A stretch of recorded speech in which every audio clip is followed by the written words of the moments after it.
Cabo. I like to call it the trifecta, the hat trick, the perfect combination of beautiful landscape, delicious food, and great adventures. Where is it?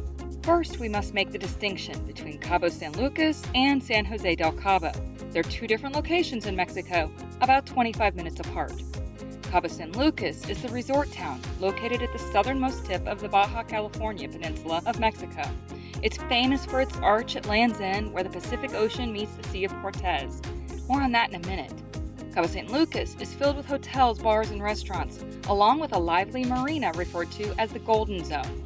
It earned the title because of its idyllic location, collection of high-end shops, malls, and restaurants. My gut says the yachts also have something to do with it. San Jose del Cabo is the more residential town with older buildings and several cultural hotspots. As remote as Cabo is, it's an easy, direct flight for tourists from spots like LA, New York City, and Atlanta. Where should you stay? Well, that depends on what you want to do while you're there.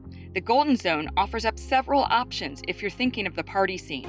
The famous bar, Cabo Wabo, is a short walk away, along with other nightclubs. But if you're traveling with your family or want a quieter, more romantic escape, consider the resorts beyond that zone. I'm a fan of the Hacienda Encantada, located in the tourist corridor.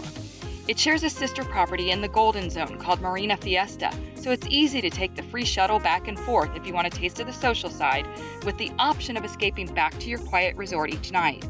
It's a 100% Mexican family-owned business, with spacious rooms and sweeping views of the arch in the distance. When should you go? I don't think there's a bad time to visit, but the ideal time, in my opinion, is between mid-December and mid-April, mainly because that's whale watching season. One of the best things Cabo has going for it is all the sea life.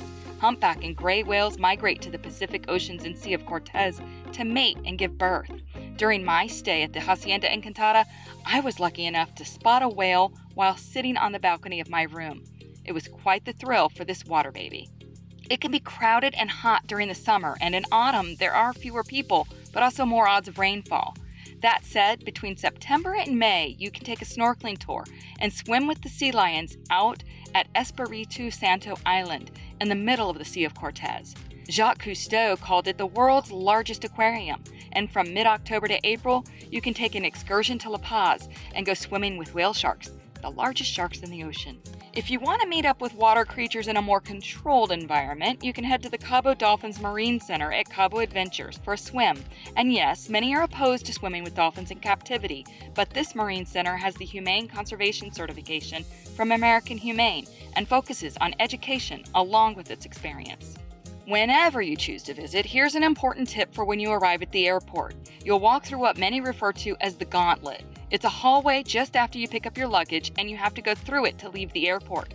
Don't stop. Trust me, they're pitching all kinds of excursions and timeshares. They'll offer to help you get a taxi or carry your luggage.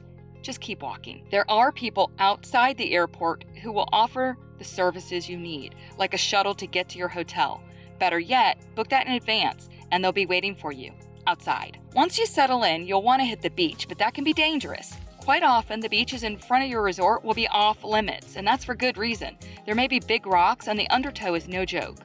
One place where this is abundantly clear is out at the Arch, the landmark I mentioned earlier. You can't take a car to get there. You have to go by boat. Definitely book an excursion out of the marina to get an up-close view. At the Arch, you'll see a sliver of sand, and on the Sea of Cortez side, the water is relatively calm. That section is referred to as Lover's Beach. A short walk to the other side brings you to the Pacific Ocean, where the waves are wild and the undertow fierce. That rough side is called Divorce Beach.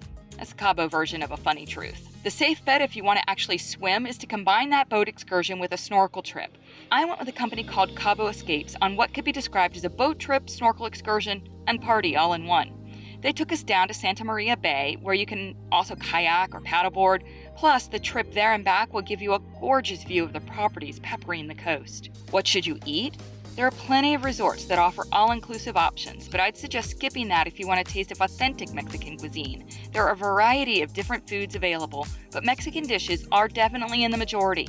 I suggest restaurants like Los Deseos, where you must try the cheese dip made right in front of your eyes, or Baja Lobster.